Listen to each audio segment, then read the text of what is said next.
To my brothers, Yahweh Shemar Thumba Shem Yahweh Shah to my sisters. This is the Israelite School of Universal and Practical Knowledge, started out at 1 West 125th Street, Harlem, New York, under Commander General Yohana. And what we do is we teach the blacks, Hispanic, and Native people that they are God's true and only chosen people. And with that comes a set of responsibilities, and that is to love each other according to the law. You know what I'm saying? The laws of God is literally built for us to love each other, to show brotherhood to each other. And today is the Brotherhood class, the Tuesday Brotherhood class, but I'm gonna show y'all some brotherhood and show y'all the commonality of mythology and Christianity. Like there's so many things that's common within Christianity and mythology that it might as well be the same. You know what I'm saying? Like we see a lot of these so-called Egyptologists who, openly admit that they believe in mythology will show you some commonalities between Christianity and, you know what I'm saying, their mythology, thinking that they showing a commonality between mythology and the Bible. But let me tell you something.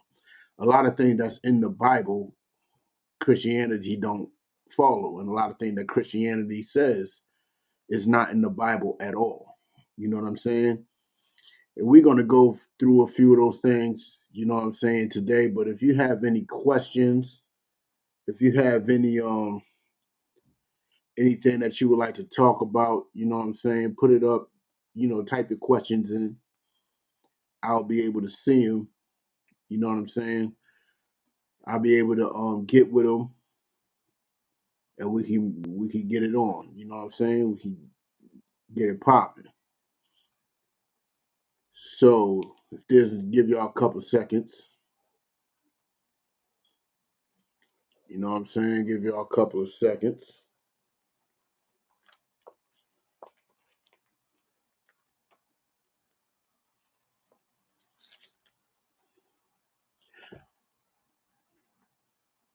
All right.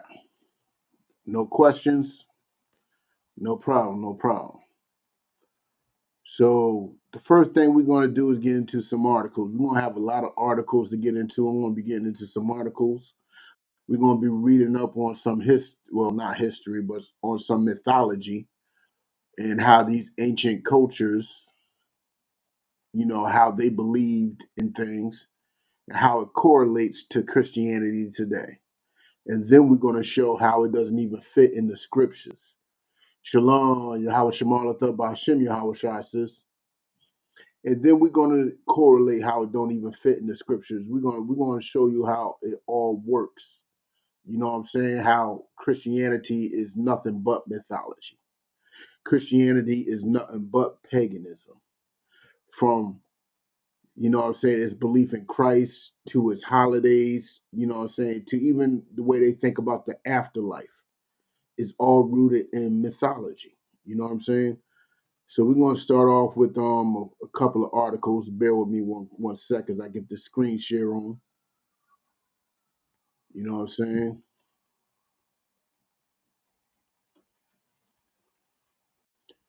All right. We're going to talk about some mythology real quick. Let's go with the demigods. Let's talk about demigods. If you know what a demigod is somebody that is part human and part God. You know what I'm saying? Like the Christian church would like to tell you that God, Jesus Christ is part God, part human. And that is something that is rooted in mythology because mythology believes in demigods. You know what I'm saying? So let's read up on this. Of course, this is Wikipedia. You know what I'm saying? There's a whole lot more of the sources, but Wikipedia, when I search up something, it has it all grouped together. It has all these mythologies grouped together from Hinduism to Celtic to Nordic to, you know what I'm saying? It's all grouped together in there, but, summarizing what a demigod is. You know what I'm saying? So let's read up on what a demigod is and some of these demigods and how they were born and stuff like that. A demigod or demigoddess is a part human and part divine offspring of a deity and a human, or a human or non human creature that is accorded divine status after death, or someone who has attained the divine spark. I don't know what that means. An immortal demigod or demigoddess often has tutelary status and a religious cult following. And that's what Christianity is. You know what I'm saying? They like to call us a cult. But let's be honest. Let's be honest. Christianity is the biggest cult on the planet. You know what I'm saying? They believe in demigods and they practice pagan practices. The biggest cult in the world is Christianity. You know what I'm saying? Now you see what a demigod is. A demigod is somebody that is half God, half human, or somebody that they gave God status to after death. You know what I'm saying? The etymology, the English term demigod is a cult of a Latin word, half God, which means half God. The Roman poet Ovid probably coined Semidius to refer to less important gods, such as dryads, compared to Greek Hierotheos. All right, now let's get into some of these classical demigods. In the ancient Greek and Roman world, because you know the Greek mythology and the Roman mythology are the two biggest forms of mythology and the most famous forms of mythology. You know, you got Zeus and you know what I'm saying, Kratos and Hades and all these, you know what I'm saying, mythological gods. You know what I'm saying? So Greek and Roman mythology are the biggest forms of mythology, most famous today. They're not the oldest, they're just the most famous. You know what I'm saying? In ancient Greek and Roman world, the concept of a demigod did not have a consistent definition and associated terminology rarely appeared. The earliest recorded use of the term occurs in texts attributed to the archaic Greek poets Homer and Hes- Hesiod. Both describe both both describe dead heroes as hemithil or half god. In these cases, the word did not literally mean that these figures had one parent who was divine and one who was mortal. That was the original root of it. The original root was the second term of what a demigod was, which is somebody that they gave, you know what I'm saying, the somebody that died, a human that died, and they just gave divinity to.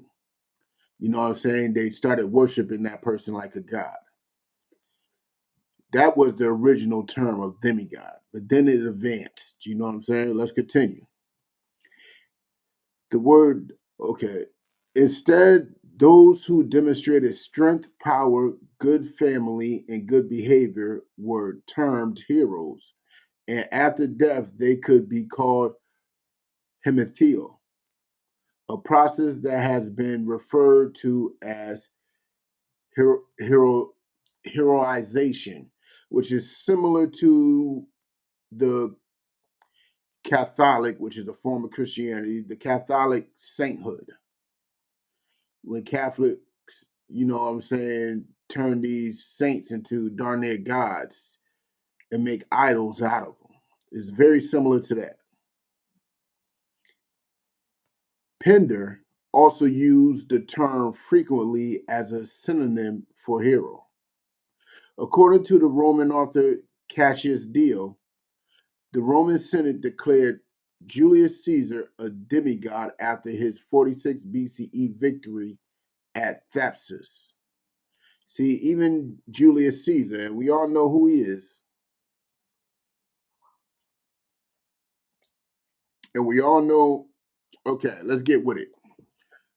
Julius Caesar is that man that y'all all pray to. You know what I'm saying? He is the demigod of Christianity and Catholicism, which is why that white Jesus is not the true Jesus. When we say you are a Christian and you worshiping a white God, we literally mean that. Because that's what you are literally doing. You know what I'm saying? You are literally worshiping a white God, Julius Caesar.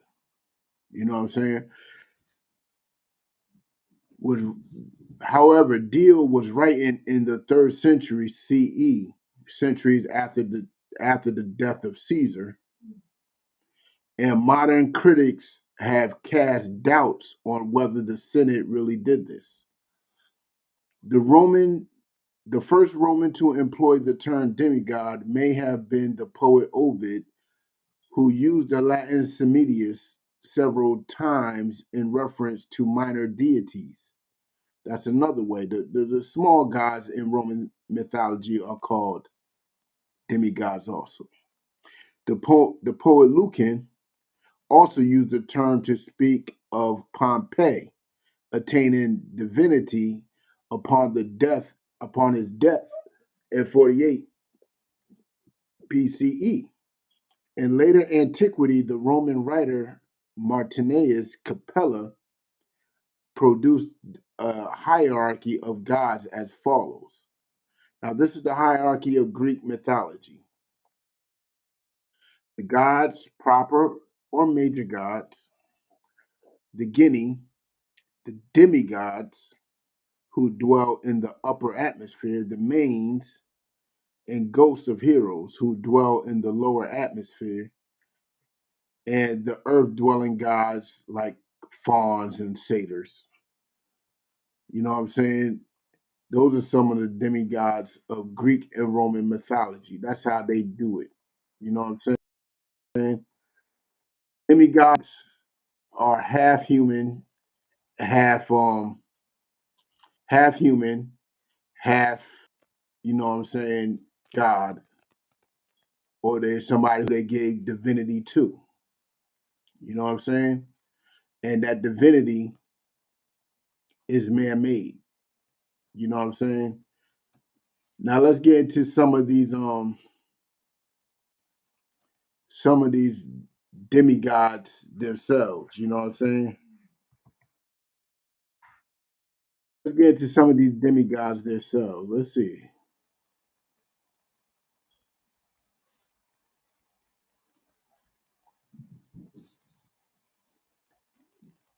Let's get into where's it at? Where's it at?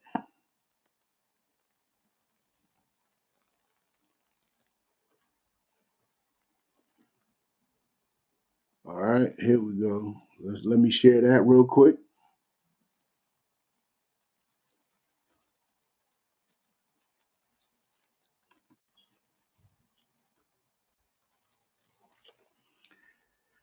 Here's a list of the Greek gods and goddesses.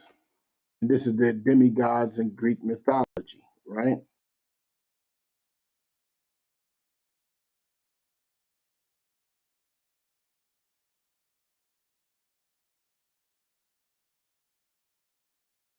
Courage, leadership, and great strength. Many of the ancient gods, like Zeus, had children as a result of their romantic involvement with mortals. Like, where does that come from?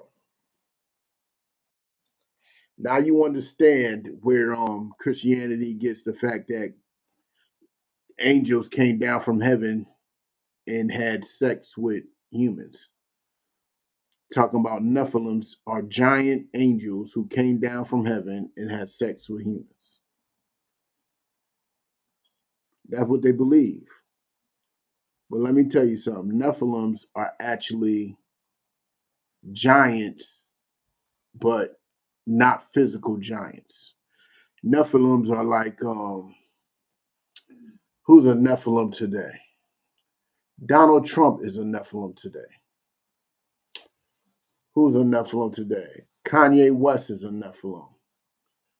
TD Jakes is a Nephilim. They are giants and they are well known and renowned people. That's what a Nephilim is. You ain't gonna see no 12 feet human being or angel. And how would they have sex with normal women? How would a 15-foot human have sex with normal women? Some of these fake pictures y'all be believing be having like 30, like the head alone is the size of a human being. These fake, you know what I'm saying, images, these Photoshop images of skeletons that y'all be believing be like 6-foot heads, and y'all believe that thing had sex with a normal woman. Houseway. Houseway. Explain that to me. That don't even make sense. You know what I'm saying? But let's continue down. Let's see some of them. You know what I'm saying? You got Achilles. Achilles was a Greek hero, most famous for his part in the Trojan War. When he was born, his mother dipped him in the river Styx to make him immortal. She held him by the heel and it did not touch the water, making it the only part of him that could be harmed. You know what I'm saying? And you have Aeneas, is a Trojan hero in both Greek and Roman mythology.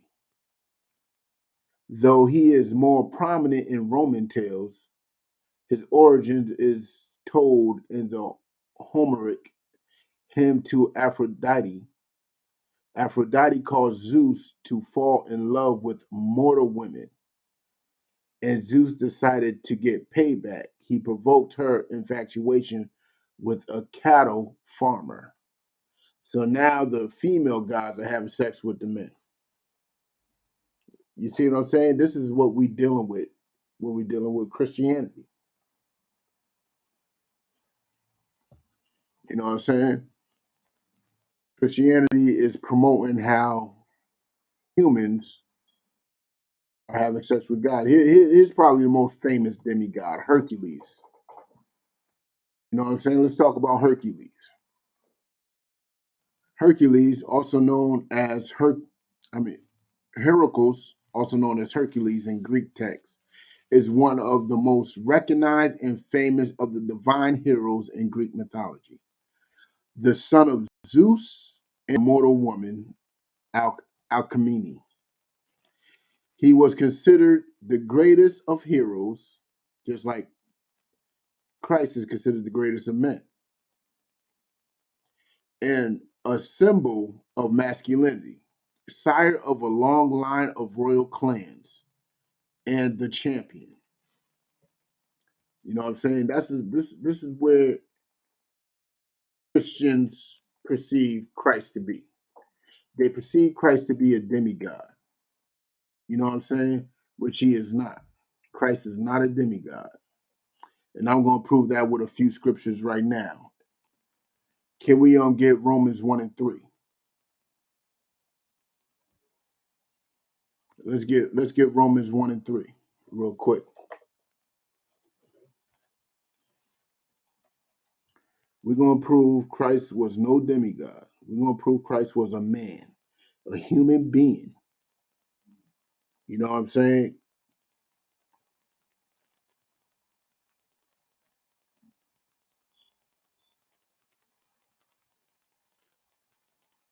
Prove Christ was a human being. Romans 1 and 3. If you're there, read along with me. Romans chapter 1. Let's start with 1. Romans 1 and 1. Paul, a servant of Jesus Christ, called to be an apostle, separated unto the gospel of God, which he had promised afore by his prophets in the Holy Scriptures. You know what I'm saying? So this is basically Paul's writings, right? To the Romans, right? To the Israelites that lived in Rome. And this is all concerning Christ. He's speaking about Christ in this whole chapter here, right? He said, concerning his son, Hold on, let me bring it back because now y'all might be thinking Paul is not. Let me bring it back so y'all can get full context. Paul, a servant of Jesus Christ, called to be an apostle, separated unto the gospel of God, which he had promised afore by his prophets in the Holy Scriptures, concerning his son, Yahushua HaMashiach, who y'all ignorantly call Jesus Christ, our Lord, which was made of the seed of David according to the flesh.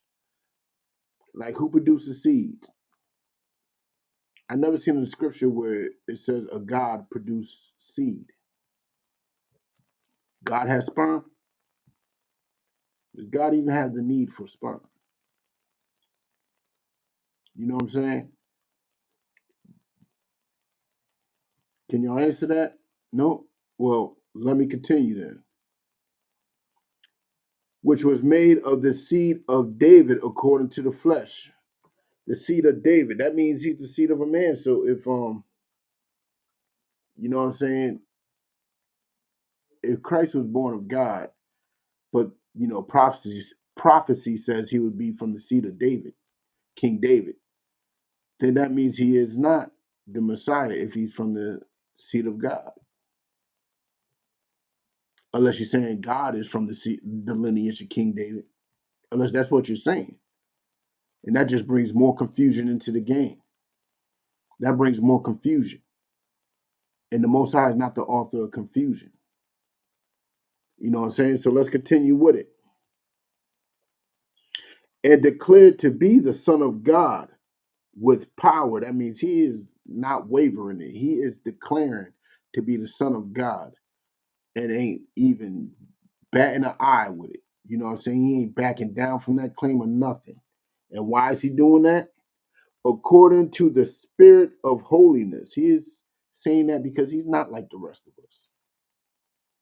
He is the Son of God according to the spirit of holiness. That is the spirit of being set apart. You know what I'm saying? And he is set apart. He is not like everybody else, period. He is different. That's why he's claiming to be the Son of God, because he is following the Most High Spirit, you know what I'm saying, to the T.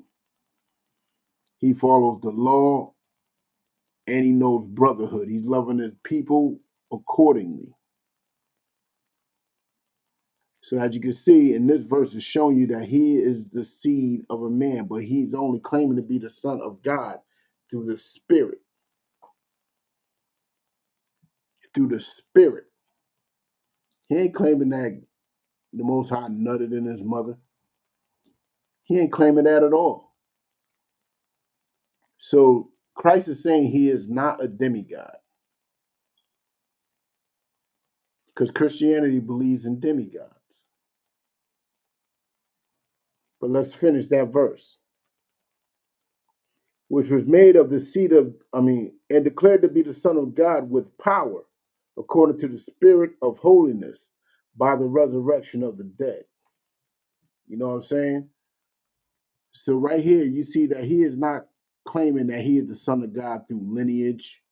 He is not the Son of God because his mother decided to, lay down and get bent over by an angel or by the Most High. No.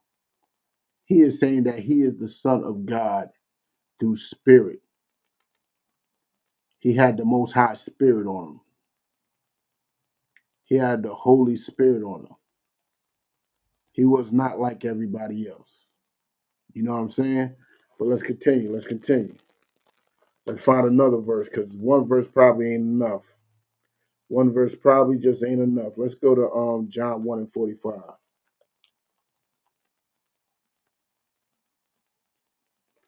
Let's go to John 1 and 45.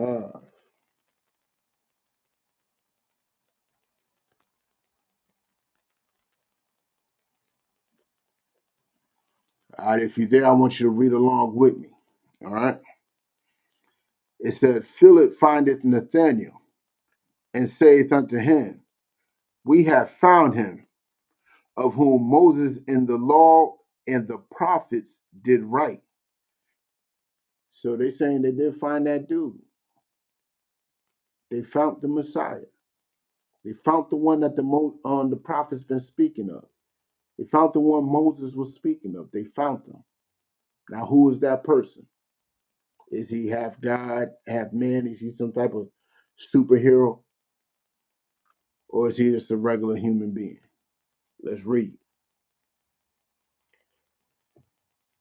Jesus of Nazareth, the son of Joseph. Like this is John writing that he is the son of Joseph. And if you read in Genesis 1 and 1, I mean Matthew 1 and 1, first chapter, if you read Matthew the first chapter, you can see the lineage of Joseph. You can see the lineage of Joseph. And Joseph is a descendant of King David. Joseph is the seed of King David, and he passed that seed down. And that seed became Yahushua HaMashiach, who you ignorantly call Jesus Christ. You know what I'm saying? So even the scriptures even further say that he is the son of, you know what I'm saying, Joseph. You know what I'm saying? But let's find one more. Let's try, hold on. Let's try, is this the one I'm looking for? No, that's not it.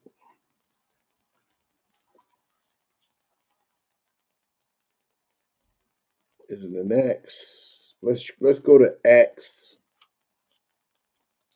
2 and 29.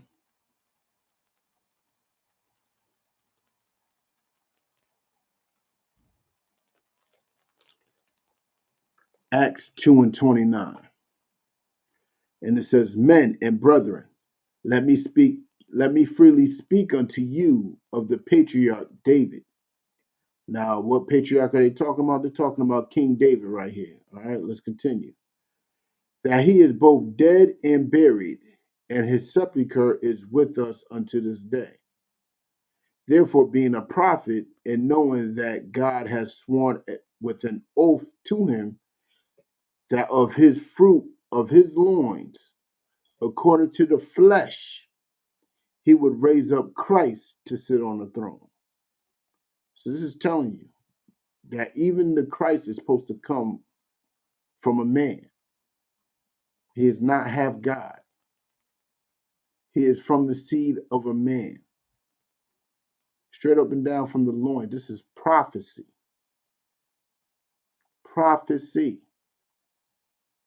Now, I did a whole class on it probably about 2 weeks ago on showing you how immaculate conception, or this theory of Jesus Christ descends from the loins of God or angel, or different Christian sects believe it differently, but they still believe Christ is half God and half human.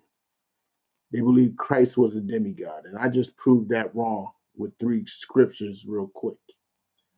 You know what I'm saying? But let's look at some more commonalities and familiarities of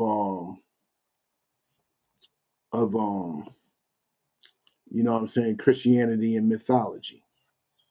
Let's see what else they have in common. You know what I'm saying? Because they got a lot in common. But let's talk about its celebrations real quick. Let's talk about a celebration. What is its biggest celebration? The biggest Christian celebration is Christmas, right?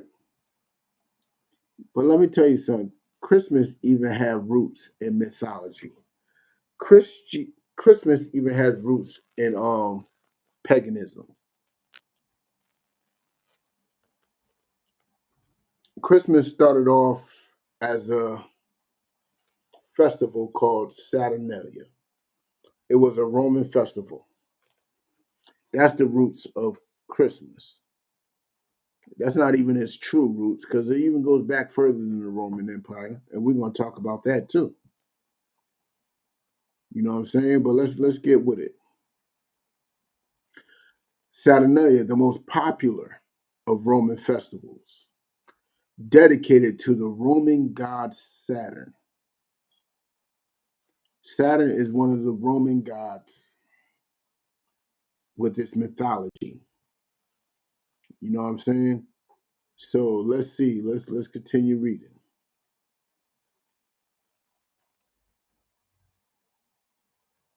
The festival's influences continues to be felt throughout the Western world. Originally celebrated on December 17th, Saturnalia was extended first to 3 and eventually to 7 days. So from December 17th, it was extended 3. That's to the 20th and extended 4 more days. So that's to the 24th.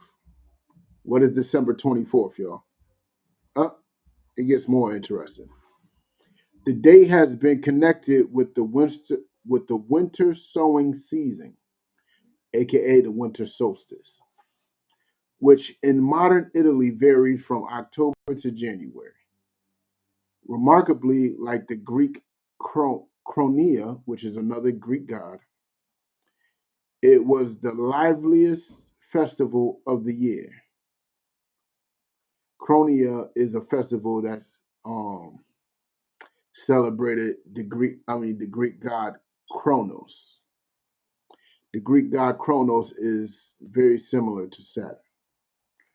It was the liveliest festival of the year. All work and businesses were suspended. Whoa.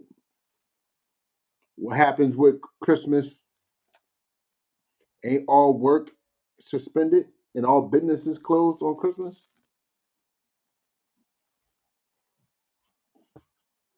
Isn't that what happens? Sounds familiar, right? Let's continue.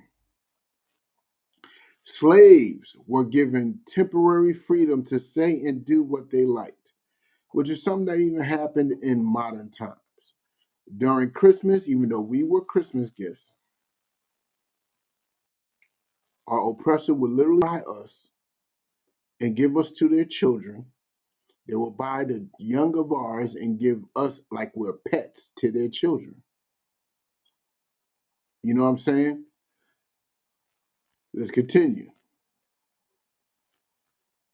Slaves were given temporary freedom to say and do what they want. Just like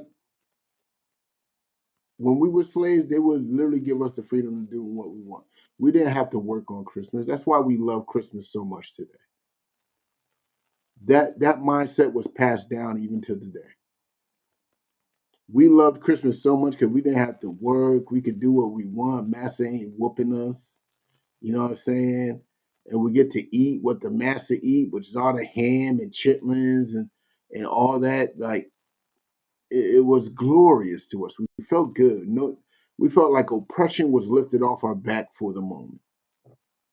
And the same thing was happening in Roman times. And guess who were the slaves in Roman times? Guess who were the slaves? We were. So let's continue. And certain more restrictions were eased. So you hear that? Certain moral restrictions were eased. They even got rid of their moral compass for this holiday. Everybody else does. You know what I'm saying? Your kids are forgetting all types of morals and discipline. You know what I'm saying? If they don't get what they want for Christmas, they're going to have a temper tantrum. You know what I'm saying? They're going to start whining and crying. They're going to have all types of jealousies. But let's continue.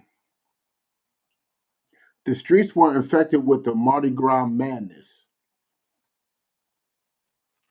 Mardi Gras started in Rome.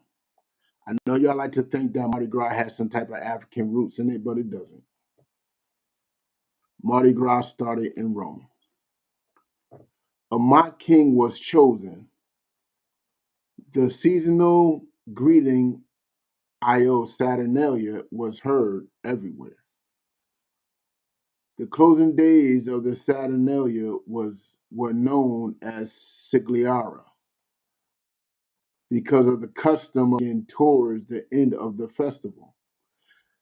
Presents of candles, wax models of fruit, and waxen statues, which were fashioned by the Sigliari, or manufacturers of small figures in wax or other medias. So gift giving even goes back to this pagan ritual. Not saying giving gifts is bad, because gifts were going on before then. But giving the gift because of this specific day goes back to this pagan ritual. The cult statue of Saturn himself, traditionally bound at the feet with woolen bands, was untied, presumably to come out and join the fun. The influence of the Saturnalia upon the celebrations of Christmas and the New Year has been direct. You know what that means?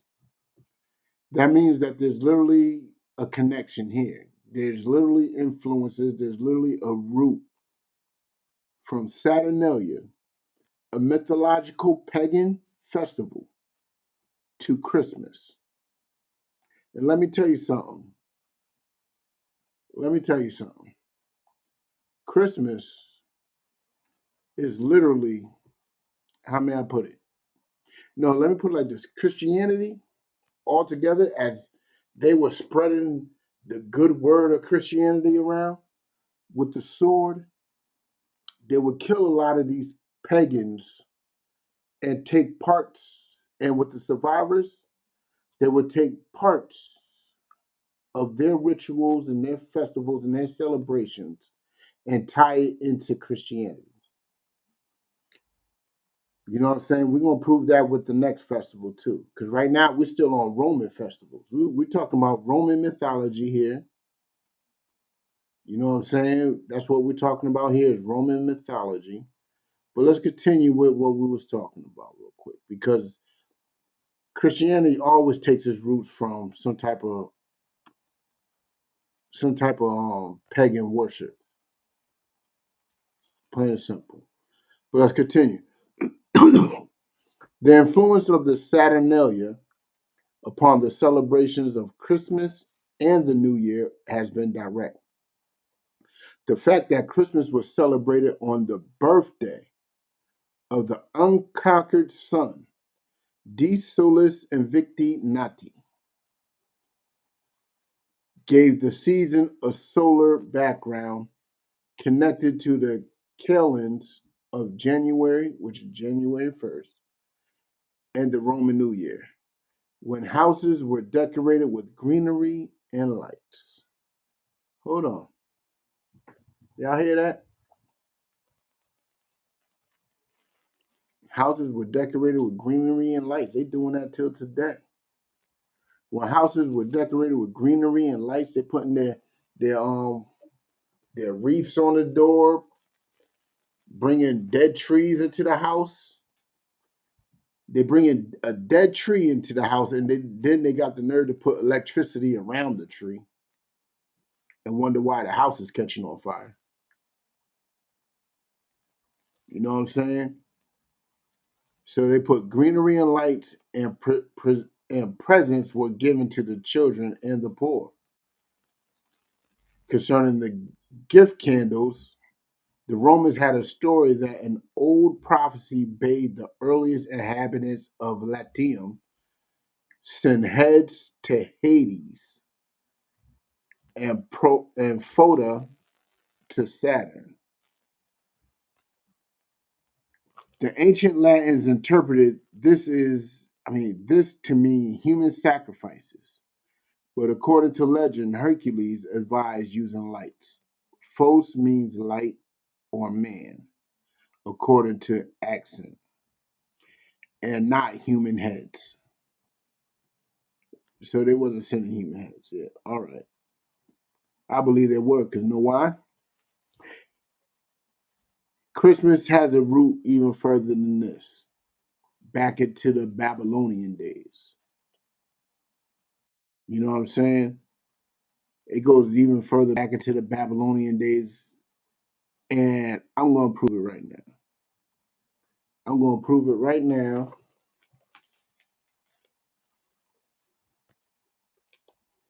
We're going to go to, hold on one sec. Oh, let me stop sharing for a sec.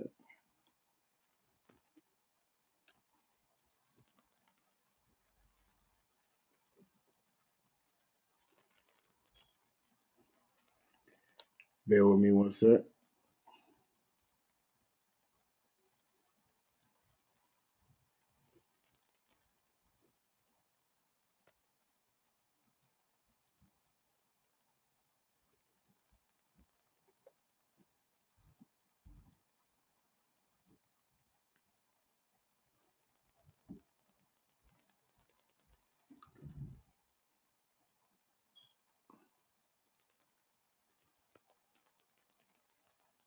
Hold on.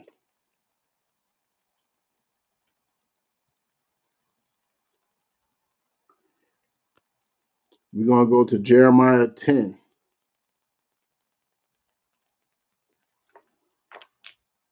We're going to go to Jeremiah 10.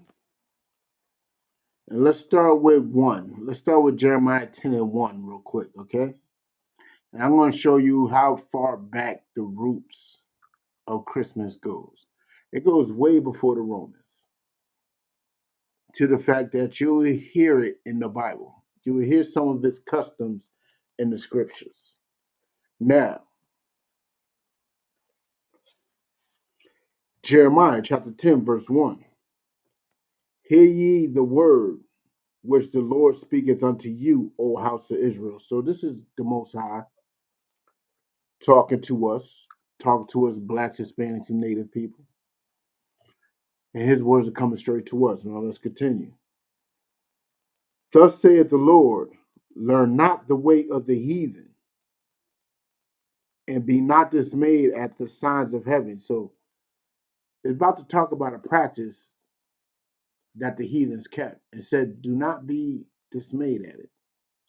You know what I'm saying? Do not be astounded, amazed, or concerned. Don't even worry about it. That's what they do. And what are some of the things they do? Let's read.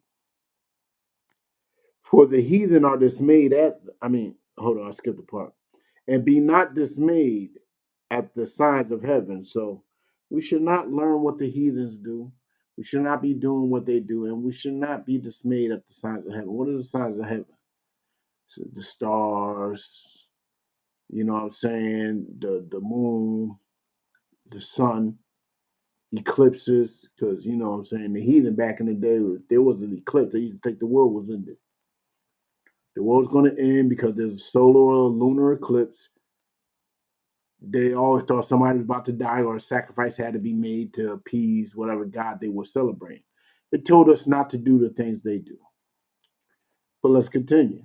It sounds familiar, right? Remember what we just read. Even though they try to play it off like it's lights, but you know, they were sacrificing heads. They were cutting off heads. But let's continue. For the customs of the people are vain. So it's talking about these heathens. Their customs are vain. They're pointless. They're not beneficial. So we shouldn't have to worry about their customs. We shouldn't have to worry about their ways and practices. But unfortunately, that's all we ever seem to do. And I like to thank Martin Luther King for that, because through integration, that's all we seem to be doing is practicing their customs, practicing their ways, integrating and assimilating into their lifestyle. But let's continue. For one cutteth the tree out of the forest. Remember, he's cutting a tree out of a forest. Trees getting cut out of the forest, no big deal. People cut down trees all the time, you know. It might be cold in your house back then. You need some firewood. So they cut a tree down, chop it up, and make some firewood. You know what I'm saying? But this is different. Let's continue. The work of the hands of the workman with an axe. So this is a professional. So if you're not a, you know what I'm saying, a lumberjack or somebody who cuts down trees for a living, then you're not the one doing this. So there's somebody who's cutting down trees. most likely selling them, just like they do today. They sell trees. They cut them down and they sell trees. Let's continue. They deck it with silver and with gold. Like y'all know that Kirk Franklin song, Silver and Gold. Yeah, y'all loved that, didn't y'all? But even back then, they would deck a tree with silver and gold. Remember those little silver and gold strings we used to throw up on the tree? Every Christmas, they were doing it back then. They had a tree looking fly. They had a tree decked in silver and gold, just all around the tree, looking about as pretty as can be. But let's continue. They fasten it with nails and with hammers that it move not. So they cut it down. So they gotta make sure that it don't move. So they fasten it with nails and hammers. They banging it down like you know. Back in the day before modern time, we had the metal pot with the watering pot, and we screwed it. You know what I'm saying? Back then, they used to hammer basically a wooden joint, like a wooden stand, onto the bottom of the tree and stand it up, or they would fasten it straight to the floor with some nails. Bang, right into the trunk. You know what I'm saying? That's what they used to do. They used to fasten it down with hammer and nails. Like who's bringing a tree into the house anyway? Trees don't belong in houses. I don't know what's wrong with some of y'all, but trees belong outside. That's because that's where they at. They outside. Why would you bring them into your house? I don't know. It's foolishness to me. But these trees are literally being fastened down with hammer and nails. They're getting fly. You know what I'm saying? They're flying them up. You know what I'm saying? They got them decked in silver and gold.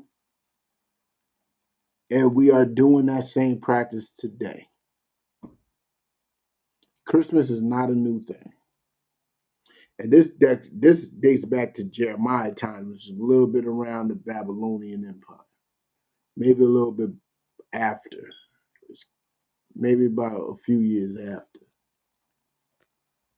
You know what I'm saying? So Christmas goes back to the Babylonian times. It's about as pagan as it gets. About as pagan as it gets. But let's continue. Now I'll show you the paganism of Christmas. Let's go to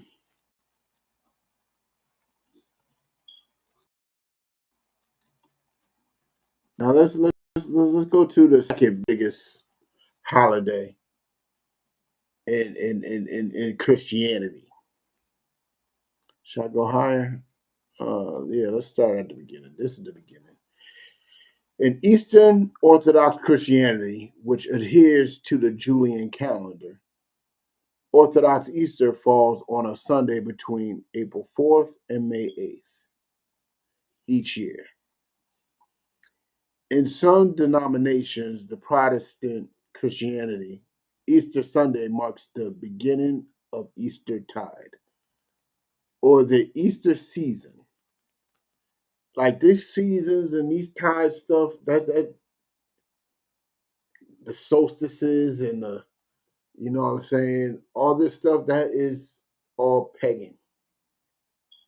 Worshiping what they call it, harvests and all that. That's all pagan. That's pagan worship. No need to be having a celebration because of a harvest.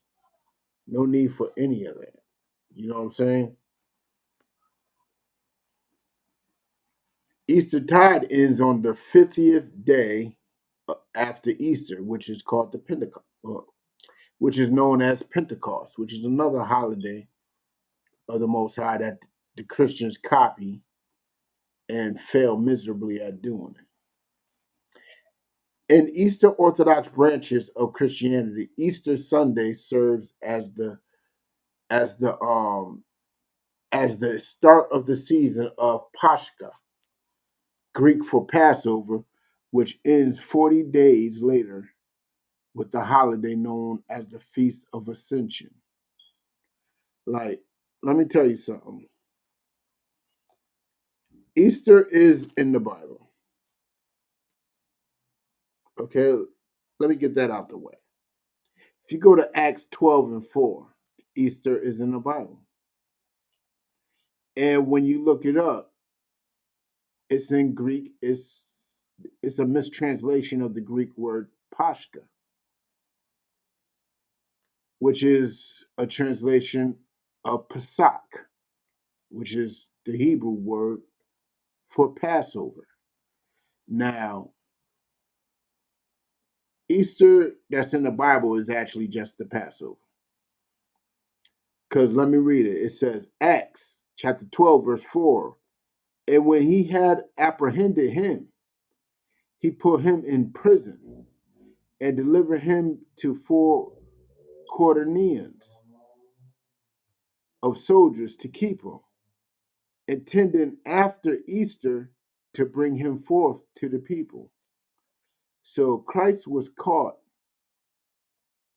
before a little bit, maybe during the Passover, because the Last Supper was actually a Passover feast. So he was caught during like the beginning of the Passover, and they intended on giving him up after the Easter, after Pesach, after the Passover. And that just proves right there, because think about it. What do Christians consider Easter to be? What do they consider Easter to be? They consider Easter to be the celebration of the resurrection of Christ. But if he was celebrating it when he was alive, if it existed when he was alive, how are you celebrating the resurrection of him? He was alive and they were celebrating Easter. So that should tell you that Easter that's in the Bible is not the Easter of today. But let's talk about the Easter of today. Why is Easter called Easter? You know what I'm saying? It maintains the English word Easter comes from Ostray or Ostra, the Anglo-Saxon goddess of spring and fertility. So this is an Anglo-Saxon goddess, Ostra or Ostray, which is similar to Ishtar. Ishtar is another goddess of fertility, goddess of spring. You can find Ishtar with a bunch of eggs around her body and a bunch of babies around her legs. So Eastern is a pagan fertility day of celebration. Other historians maintain that Easter derived from the albus, from an albus, a Latin phrase that plural for alba or dawn. That becomes Astorium in Old High German, a precursor to the English language of today. You know what I'm saying? So let's continue. Despite the significance as a Christian holy day, many of the traditions and symbols that play a key role in Easter observances actually have roots in pagan celebration, particularly in pagan goddess Ostra and in the Jewish holiday of Passover. That's why you always see Easter and Passover neck and neck, always close to each other. But Easter has pagan roots. Easter has pagan roots. That's why it's off the god Ostra or Ostray or Ishtar, or there's a whole bunch of names for her. Any goddess of fertility you could connect to Easter. You know what I'm saying? Any goddess of fertility.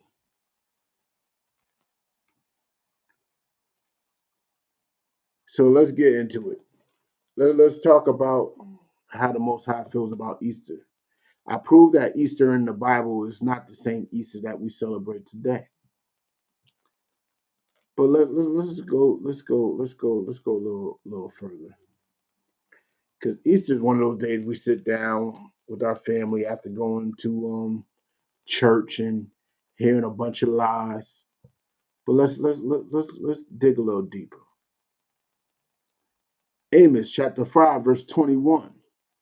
I despise your feast days, and I will not smell in your solemn assemblies.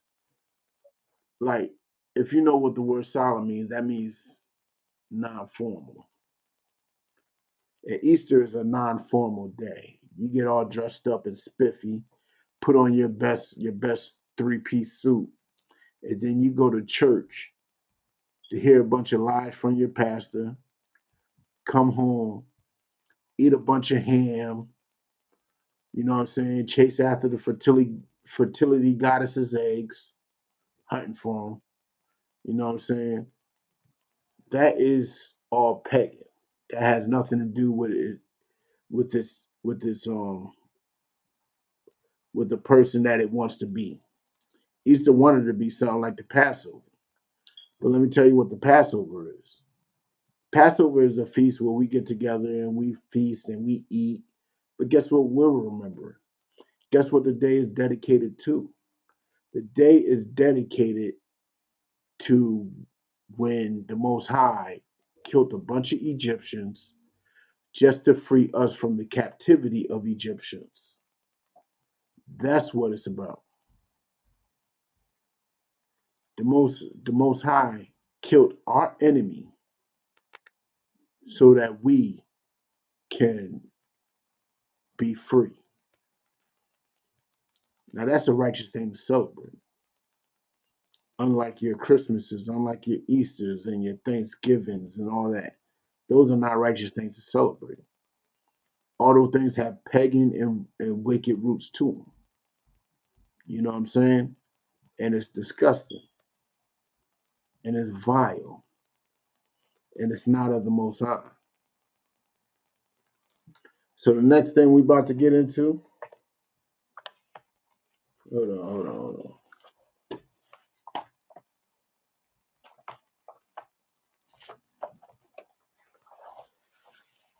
Let's get into mythology has a root in believing in an afterlife. There's an afterlife in mythology. And that afterlife, as I explain it to you, will sound very familiar to what Christians believe today. Christians believe in an afterlife, but that afterlife they believe in is not scriptural. And we're about to get into it. All right. Let's get with it. Let's get to this article real quick. We're gonna go to Wikipedia because I'm gonna be honest with you. Wikipedia seems to, if you look for something with mythology, it will group all the mythologies together. I know mythology is suspect. I know Wikipedia is suspect, but excuse me, I got the hiccups. But I want them to be grouped together. I don't want to go to like 6, 7, 8 different articles just to, point out certain things. You know what I'm saying? So we're gonna start with the afterlife of ancient. Hold on, no, we ain't gonna talk about it. That's what we all know what Christians believe. But let's talk about the afterlife of ancient Egyptian religion. All right. The afterlife played an important role in ancient Egyptian religion, and its belief system is one of the earliest known in recorded history. Because, Egyptian mythology is one of the oldest of mythologies. Mesopotamia had a mythology too, so I would say that's even older, but it's not really recognized. But let's continue. When the body died, parts of its soul, known as Ka, and the Ba personality, which is the body, and the personality, which is the soul, will go to the kingdom of the dead, while the soul dwelt in the field of Aru. Osiris demanded work and restitution for the protection he provided. Statues were placed in the tomb to serve as substitutes for the deceased. So, wow, in Egypt, you die and you become a slave to your god. You got to make them statues and everything. But that's not it. Let's continue. Arriving at one's reward in afterlife. Like you do all this work and then you get a reward. Requiring a sin-free heart and the ability to recite the spells, passwords, and formula of the Book of the Dead in the Hall of Two Truths. So let me explain. It's the Hall of Two Truths, which is like a fake river, and you're riding on souls of, let's say, demons, and you know what I'm saying, and stuff like that. And there's a scale in the middle of this boat that you're riding on that has your heart on it, and it has a feather on it, and it has to see which is heavier. If your heart is heavier than the feather, you get pulled down and devoured by this monster, similar to the hell that we see today. Like in some, I don't know, in some Christian sects, they believe if you are a wicked person and when you die, your soul is dragged down into hell and devoured.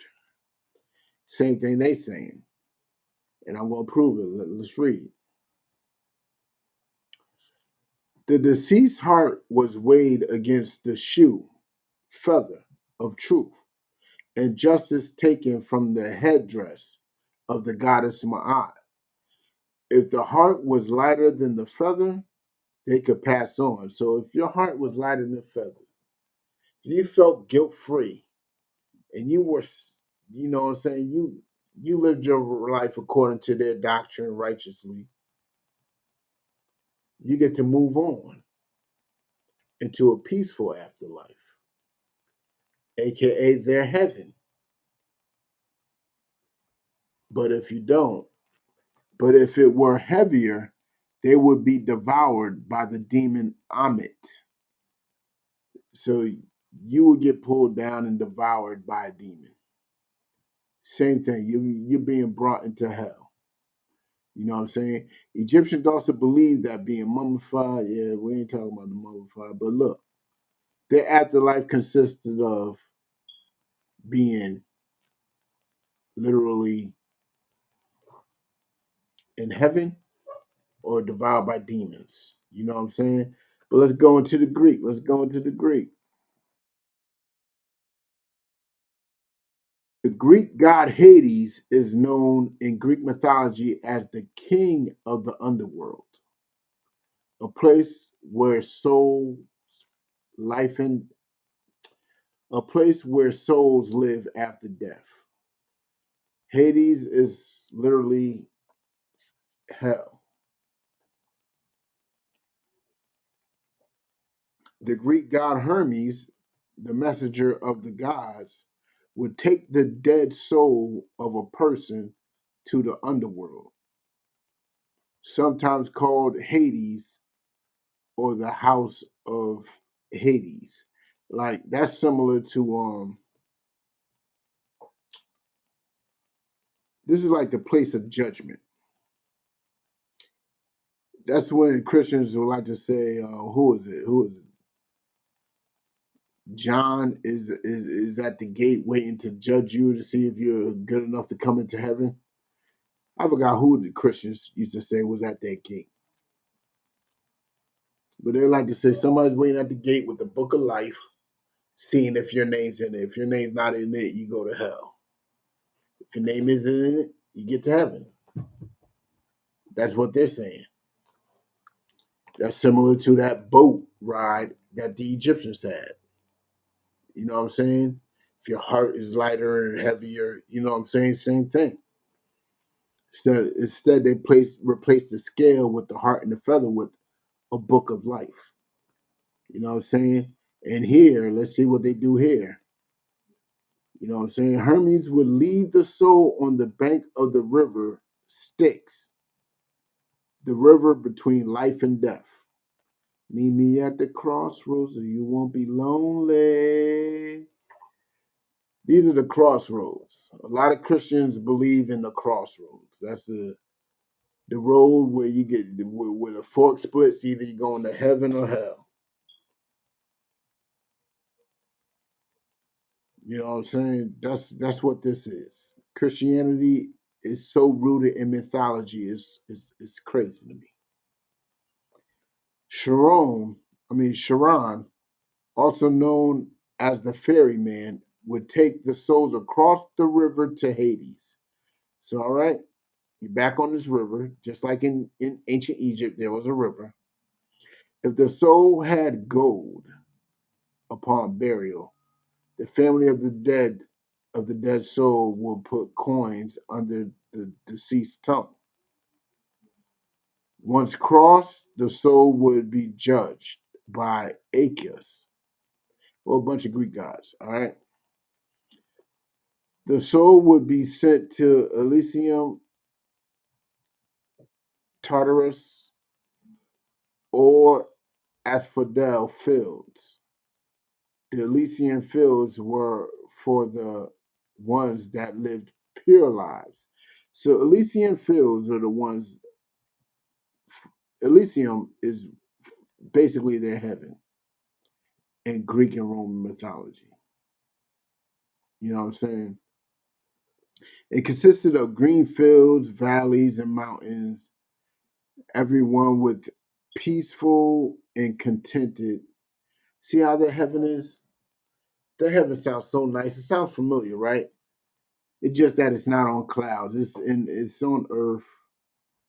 It consisted of green fields and valleys and mountains. Everyone there was peaceful and contented. And the sun always shone. Like the sun's always shining there. There's no nighttime or nothing. The sun's always shining. And Tartarus was for the people that blasphemed against the gods and were rebellious and consciously evil. So Tartarus is their hell. In Tartarus, the souls would be punished by being burned in lava and stretched on racks. What does that sound like? What does Tartarus sound like? Where souls are burned in lava and stretched on racks. Like you're being tortured. Your soul is being tortured. What does this sound like? It sounds like the hell that Christianity talks about. That sounds like the hell that Christianity teaches. But let's talk about the asphodel fields, were for a varied selection of human souls, including those whose sins equaled their goodness. So it's like they had a middle ground. They had a middle ground, which is what we call limbo. Those who were indecisive in their lives and those who were not judged.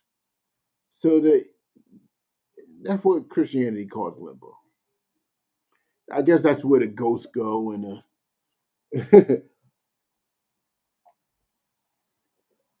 Christianity believes in ghosts, and that's where ghosts. I guess that's where ghosts are from. That limbo, where they don't go to heaven or hell, they go into this limbo. You know, where their souls were not judged because there was a balance in their life of good and evil. You know what I'm saying? Which is just ridiculous. It's absolutely ridiculous. But now I'm about to prove to you that this little heaven and hell theory that Christianity believes in is not actually biblical. It's not in the Bible at all. We about to get into it right now. Let's go to Matthew 6 and 10.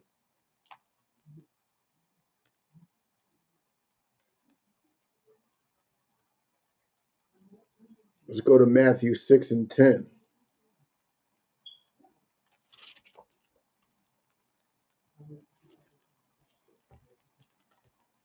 Let's talk about this heaven that everybody loves to talk about. If you know about Matthew 6 is where the Lord's Prayer is said. I don't think many Christians actually listen to the Lord's Prayer. Because if they did, it would deter them from believing into heaven and hell, as Christians teach it. But let's get with it. Matthew chapter 6, verse 10. Thy kingdom come, thy will be done in earth as it is in heaven. So that's telling you that there is a possibility of the same thing happening in two different places. The Most High's will being done as it is in heaven, it shall be done on this earth. Keep that in mind. I want you to keep on thinking about that. Keep that in your head. Right? Let's go to Revelations 5 and 10.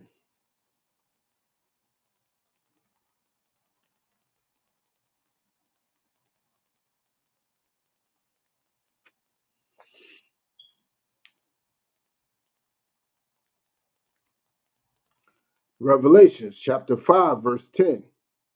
Give you a second to get there if you're not there. Revelation chapter 5, verse 10. And has made us unto our God kings and priests, and we shall reign on earth. Where shall we reign? Where shall we reign? If we was made unto our God kings and priests, where shall we reign? On earth. Not in the sky. Not in the afterlife. This is on earth. You know what I'm saying? Let's continue. Let's go to Revelations 21 and 2.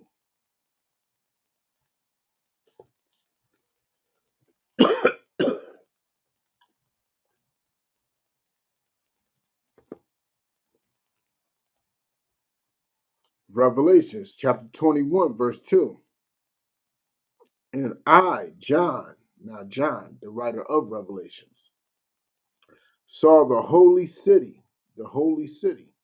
What's the holy city? The holy city is the joint with the 12 gates and all that. The kingdom of heaven. That's the holy city. New Jerusalem coming down from God out of heaven. So this heaven that we are talking about, this great righteous city, is coming down from the fourth dimension. Right? Prepared as a bride adorned for her husband. So the kingdom is coming out of the fourth dimension. And where is it landing? Where's this kingdom landing?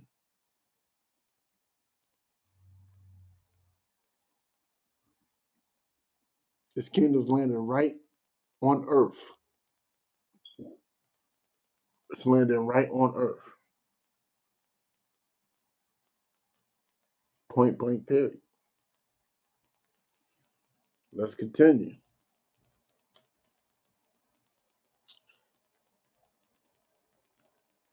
The tabernacle of God is with, Slakia, prepared as a bride adorned for her husband.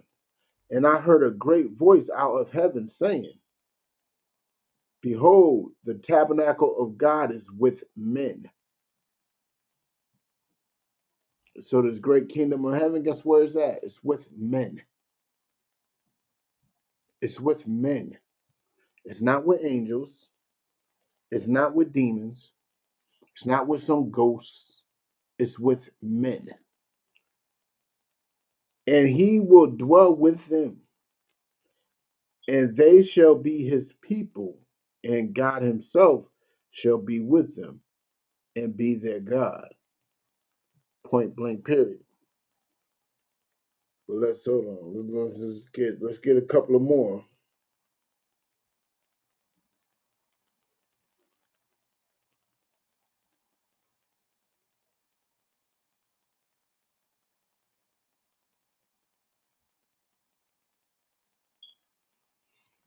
All right, hold on. Let's get hmm. Let's get Mark chapter 12, verse 27.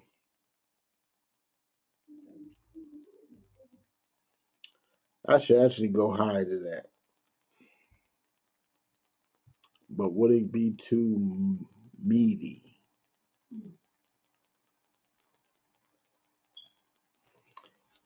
Okay, I'm going to have a class on this one day. But as of right now, I'm going to speak on it to help y'all tune in. I'll probably do it next week. But as of right now, I'm going to get into it right now. We're going to go with Mark. Go to Mark 12, verse 23. Let's go with Mark 12 and 23.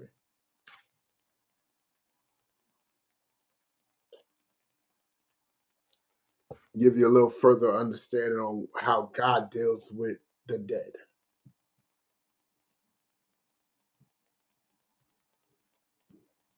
All right, Mark chapter 12, verse 23.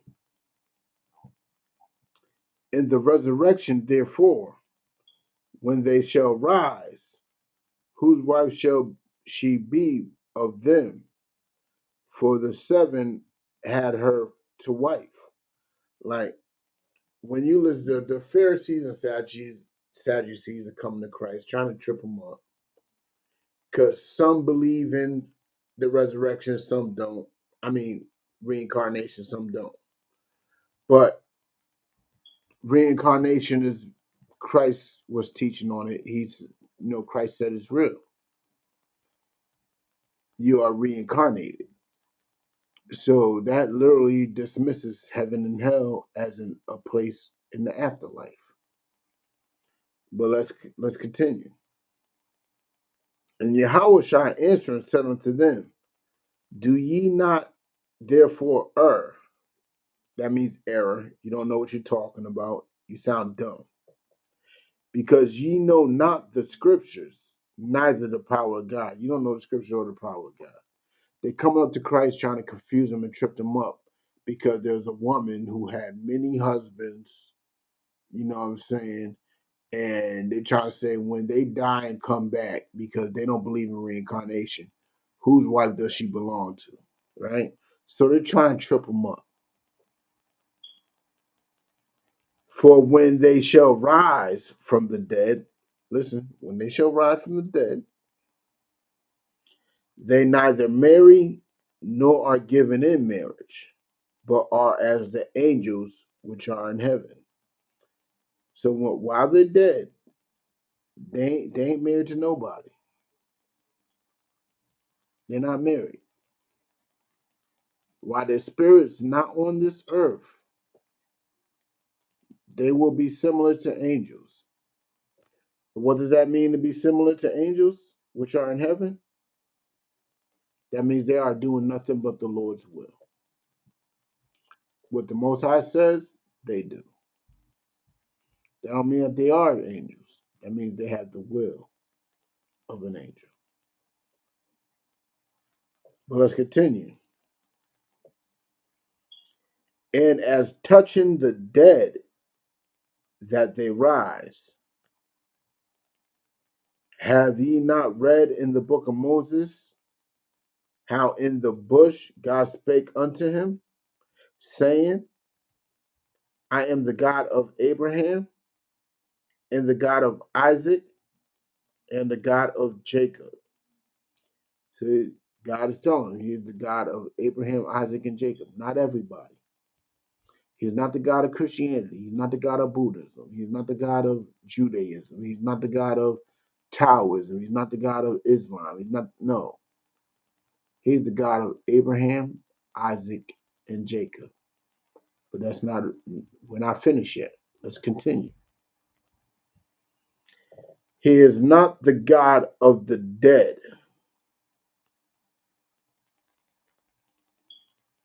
So, what is this heaven about? He is not the God of the dead. When you are dead, you are dead. He is not the God of the dead. So everybody likes to think when they are dead, they stay in heaven forever. God has no use for you if you just stay dead forever, which turns back into reincarnation, which I will get into next week. But he is the God, he is not the God of the dead. But let's continue. But the God of the living, ye therefore do greatly err. So basically, when it comes to the conversation and the context of the conversation, that woman is nobody's wife when she returns. When she comes back, she's married to nobody. She's a child. She is a baby. Who is she married to? Nobody. She is nobody's wife. She can't be. She's literally returning and she's a baby. That soul is back in a baby's body. So God can have use of her. Remember, God is the God of the living, not the God of the dead.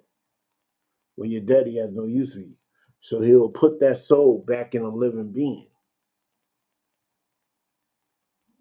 And when that soul's in a living being, guess what? It starts over. I mean, this ain't a reincarnation class. I could go deeper into it, but I'm not gonna go much further into it. You know what I'm saying? But God is the God of the living, not the God of the dead. So why would he care about punishing the dead? The way they died is their punishment. How they died is their punishment. He ain't gonna care about no dead souls. Because all souls belong to him. So God ain't gonna punish no souls. He gonna punish your flesh. He gonna punish your body. He gonna punish that.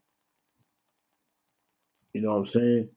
But let's continue. Let's drop that. Let's get to Matthew 10 and 28.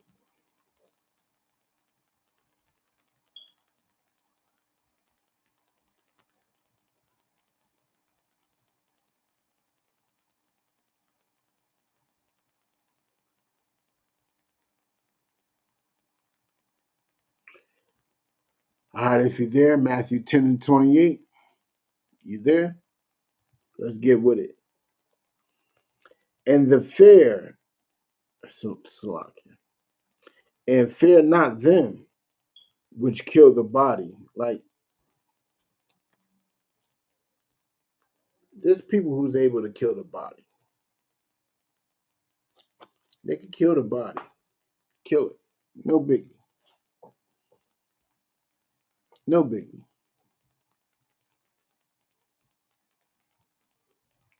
But are not able to kill the soul. Like, there's people who can kill my body, but they ain't able to kill my soul. They're not able to kill my soul, right? But rather fear him which is able to destroy both soul and body in hell. Hold on, hold on, hold on, hold on, hold on.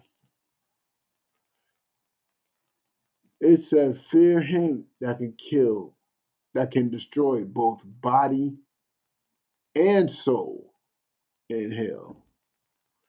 All right, Christian mythology like to believe that the soul is the only thing that goes to hell. How does your body go to hell? How does your body go to hell?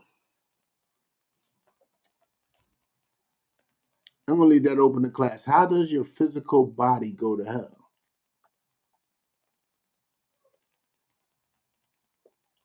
Let me explain how your physical body goes to hell. Through slavery. That's how your physical body goes to hell. You know what I'm saying? Your physical body goes to hell by being in a situation that it's not meant to be in. You know what I'm saying? Like, for example, I, as a black man, you know what I'm saying? I should not be in the situation that I'm in. I should not be enslaved into America, making America great again. That is not my purpose. That is not my job. That is not my duty. That is not why I'm on this planet. I'm in hell. My physical body and my spirit, both my soul and my body, is literally in hell because I am being tortured.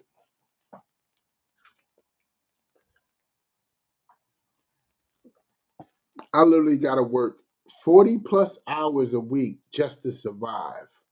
And while I'm doing that, I'm making somebody else wealthy. I'm making somebody else better and stronger. Am I making my people stronger? No. Because if you think about it, when you die, your body's still left on earth. Your body's on earth, dying, dwindling away. Your body is literally on earth. So if you believe in this Christian hell, your soul goes to hell and is tortured for eternity. But your body's on earth. It's not being tortured. But this scripture just literally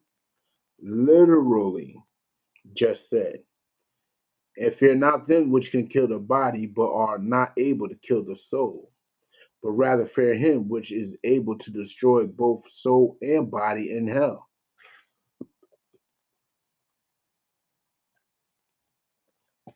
Let's get into some ways. Trigger moment. Let's get into some ways where a body is destroyed and a soul is destroyed in this hell. Let's get into some ways real quick. Think about it. Think about it. You got an 8-year-old boy. You know what I'm saying? He's young, he's vibrant, and he's just he's hanging out with his brothers and sisters, running the fields. He comes home, family's having a little get together, and you got this weird uncle. You got this weird uncle who decides to molest this boy. Now his body is physically being destroyed. But what's happening to his soul? What's happening to that same boy's spirit? That boy's spirit is being destroyed too. That boy's spirit is being destroyed. See, this afterlife that Christianity got you believing in don't exist. That's some mythology stuff where they have a place of judgment. You go to heaven or you go to hell. You go to Hades or you go to here to there. But it's all mythology. Hell is on earth. And all black Hispanics and natives are in hell right now. All Caucasians are in heaven. All Caucasians are in heaven. And anybody that bends their will to Caucasians will be in heaven too. That means you sold your soul to the devil because you bent your will and you bent your morality and you bent what you believe in to please them. But you heard what the scripture just said. The body and the soul gets punished in hell. And in Christian mythology, the body never actually gets to hell because you're buried. You're on earth. You're underneath the dirt. You're on earth. So how does your body get punished in hell? Let me tell you how your bodies get punished in hell. By clocking in every day. By celebrating a holiday that glorifies in your destruction and in your people's destruction. That's how you're in hell. You're in hell because you are taught that the great white meat is pork. We are not following God's laws in this hell of ours. We are in hell. God don't exist here. How did we get to heaven? By making God exist. By following his law, statutes, and commandments. Just that simple. You know what I'm saying? But hold on, let's continue. Hold on. Nope, let's drop that. Let's get to I'm not sure if this is Apocrypha or not. Um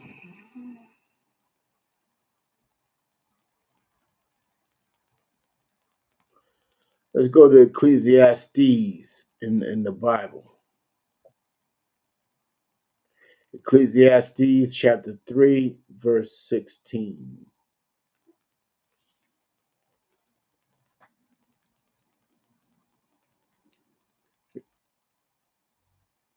Because Christian view of heaven and hell is not biblical.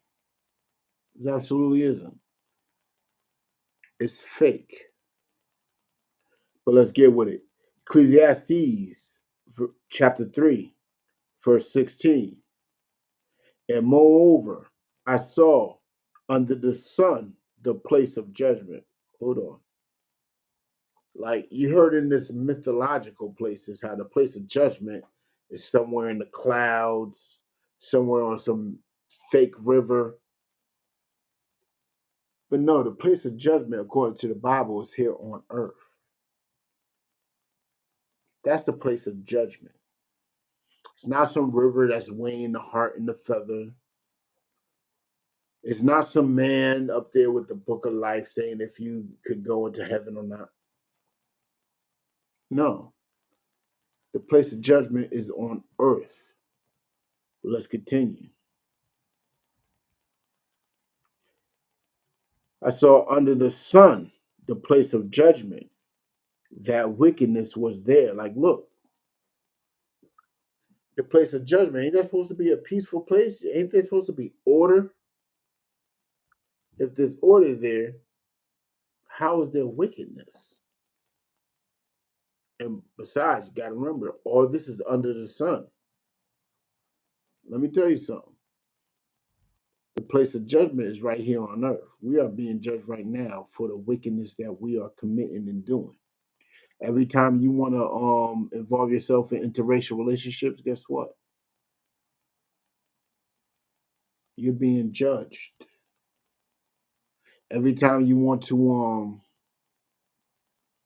involve yourself in all types of manner of madness, killing black Hispanics and natives, guess what? You're in a place of judgment. For every drug you want to consume, guess what? You're in a place of judgment. For every woman you want to turn into a whore, guess what? You are in the place of judgment.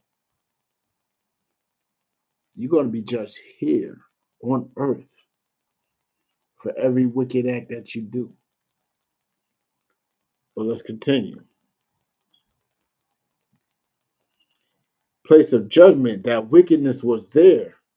In the place of righteousness, that iniquity was there. So in the place of righteousness, ain't the most righteous place in Christian philosophy heaven?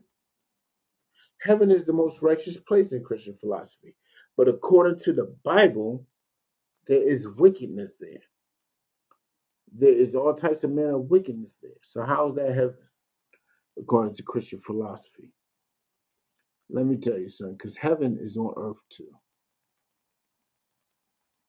Heaven is on earth too. And even when the kingdom of heaven is here, there's going to be people sinning. And guess what happens when they sin? They're going to die. They're going to be put to death because of some fact they didn't want to follow the Lord's law. They didn't want to get in order. You know what I'm saying? But let's continue. I said in my heart, God shall judge the righteous and the wicked. And there is a time there for every purpose and every work. So no matter what, guess who's being judged? I mean, y'all have these places in y'all mythologies that the people that are being judged are dead. But that just said the people who are being judged are living. Let me read it again. I said in my heart, God shall judge the righteous and the wicked, for there is a time there for every purpose and every work.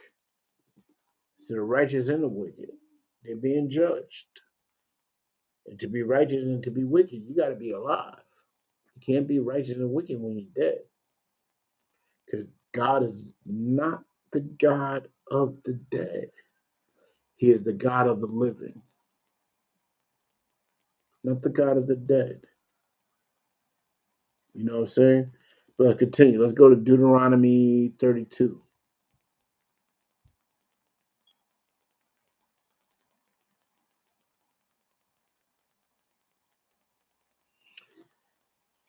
I'll give you a second to get there. Deuteronomy chapter 32, verse 22.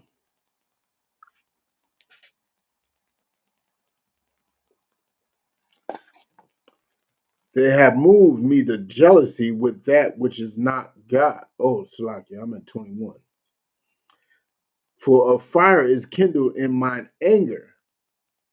A fire is kindled in the Most High's anger. Remember that. And shall burn unto the lowest hell. So where's the fire at? The fire is in the Most High's anger. But it's going to be kindled to the lowest hell. You're going to feel it down to the lowest hell. So unless you're saying hell is in the Most High,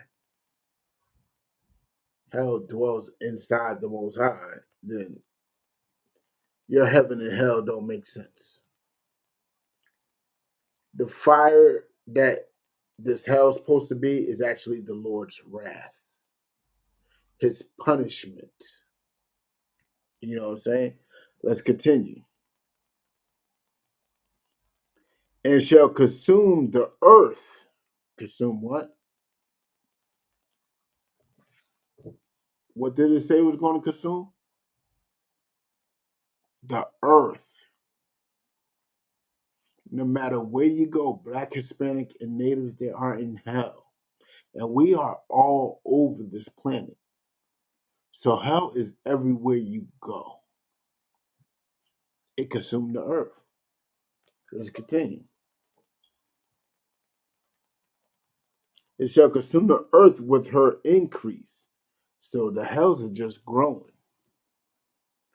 All these ghettos is just growing. Let's continue. And set on fire the foundation of the mountains. You know what I'm saying? Hey, Christians, any mountains on fire? Then your hell don't exist. Your hell don't exist. Plain and simple. I'm going to end it with this last verse. Let's go to Isaiah 5 and 13.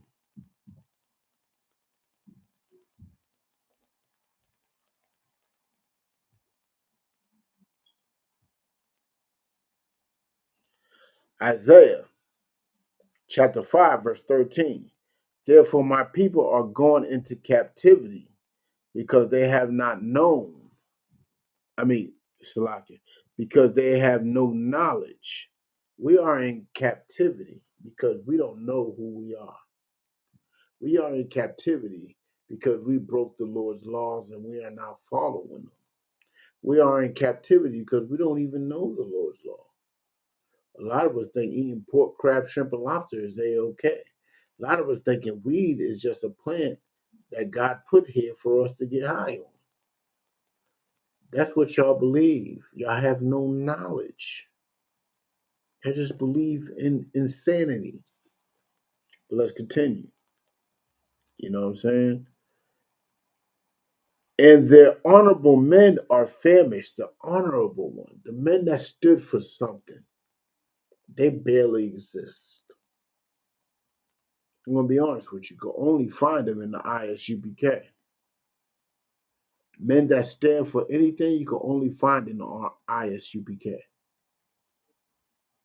Most people do not stand for anything.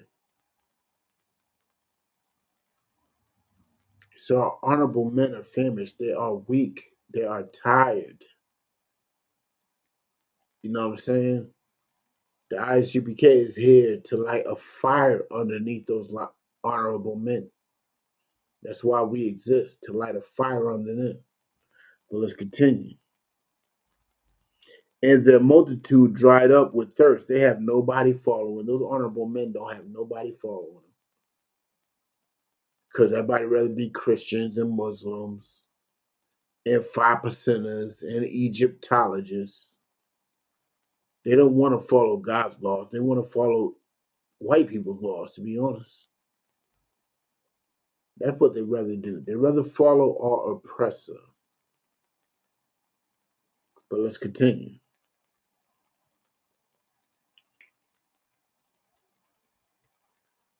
Therefore, the hell, hold on.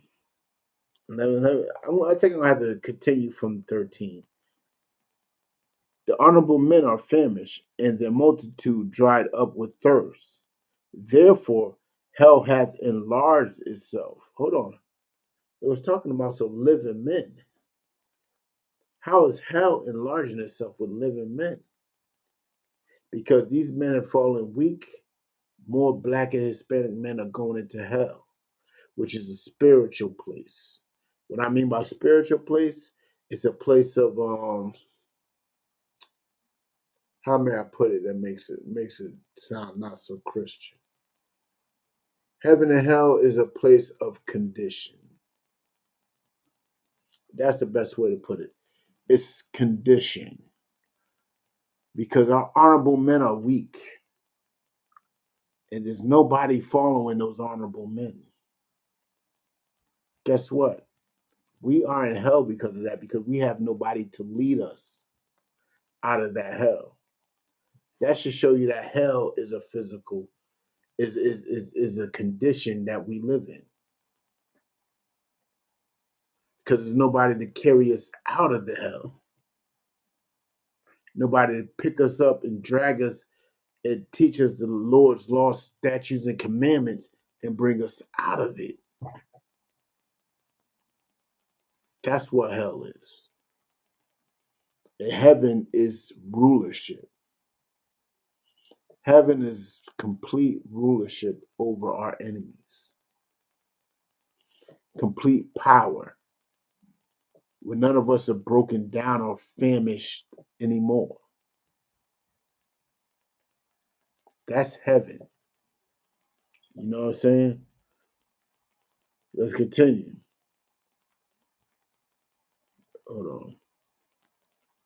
And therefore hell hath enlarged herself and opened her mouth without measure, and their glory and their multitude and their pomp he had and he hath and he that rejoiceth shall descend into it. So what does that mean? That means our mighty men, the strong amongst us. We don't have a leader, so we felt weak, right? Then it says the humble and our mighty men. Oh, hold on, I'm jumped down. and their glory, and their multitude. That means the majority of us, and their pomp. That means those who think they're powerful, that think they're good, that think they did the right thing. That falls in line with your Christian pastors, your black politicians, and so forth. You know what I'm saying? And he that rejoices, there's those who actually are comfortable in this hell we in. He's gonna rejoice being in this hell. He wants to make America great again. And guess what? They're gonna be here. America is the black, Hispanic, and Native people's hell. Not just America. America runs this world, so this whole planet. We are currently in hell. And with that, I'm going to end the class. This is Priest and Officer of 1,000, Ricard Ariel, hitting you up out of Boston. And with that, I'm going to end the class with Yahweh Bashem, Yahweh Shah Barak, to my brothers, Yahweh Shamar El Bashem, Yahweh Shah to my sisters.